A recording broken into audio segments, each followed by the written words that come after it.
Hello दोस्तों, हमारे YouTube channel में आप सभी का स्वागत है। तो दोस्तों, इस वीडियो में हम भारत इलेक्ट्रॉनिक्स लिमिटेड स्टॉक को डिस्कस करने वाले हैं। फर्स्ट ऑफ ऑल कुछ अपडेट्स है स्टॉक की टारगेट प्राइस एंड रेटिंग्स को लेकर, वो डिस्कस करेंगे जो कि बड़े-बड़े एक्सपर्ट्स एंड ब्रोकरेज फर्म्स के द्वारा यहाँ पे दिए जा रहे हैं शॉर्ट टर्म के लिए। ठीक है, तो चलो यहाँ पर हम बात करते हैं domestic brokerage firm Motilal Oswal की। तो मोतीलाल ओसवाल ने यहाँ पर बाई की रेटिंग दी है एंड यहाँ पर टारगेट प्राइस दिए हैं इन्होंने 311 रुपये का। स्टॉप लॉस 278 रुपये का यहाँ पर दिया गया है।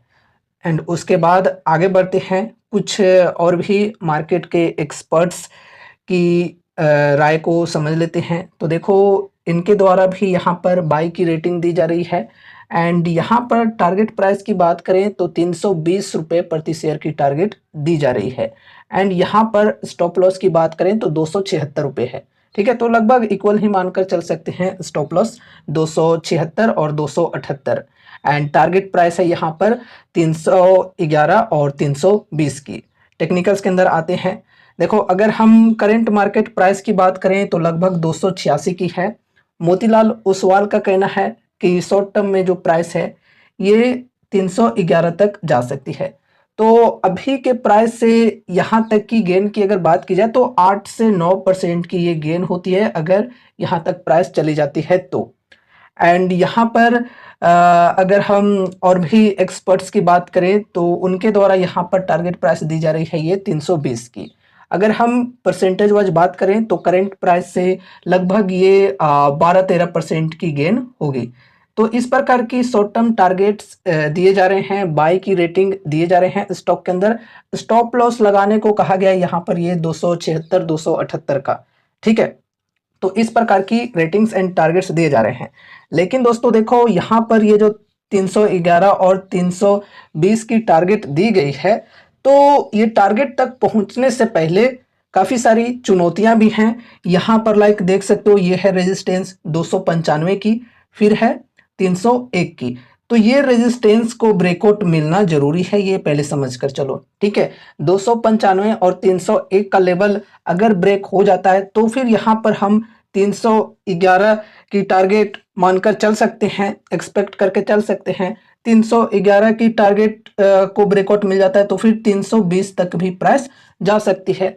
तो इस प्रकार से रेजिस्टेंस के लेवल्स को ध्यान में रखकर चलना है। ऐसे ही कोई भी रेटिंग्स एंड टारगेट्स के आने के बाद पोजीशन लेने से बचना है। ठीक है, खुद की स्टडी, खुद की एनालिसिस काफ़ी ज़रूरी है।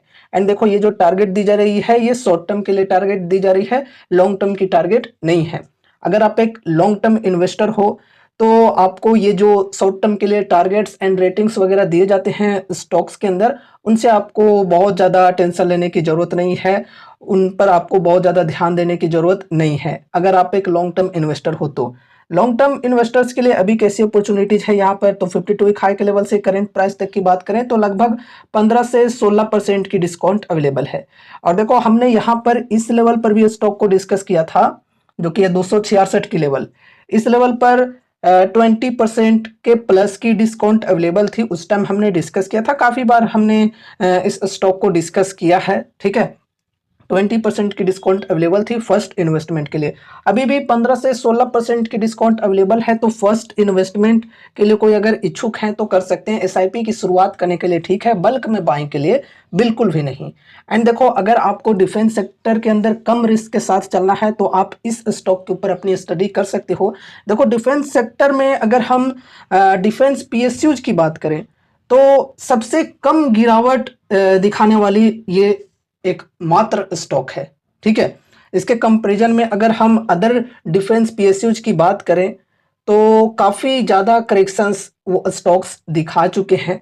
लाइक अगर हम यहाँ पर एचएल की बात करें तो एचएल भी 25-26% तक गिर ही चुका था। बाकी मझगांव डॉक, कोचिन शिपयार्ड, जीआरएसी, इनकी तो बात ही मत पूछो, ये तो एकदम बहुत ही ज़्यादा करेक्ट हो गए हैं।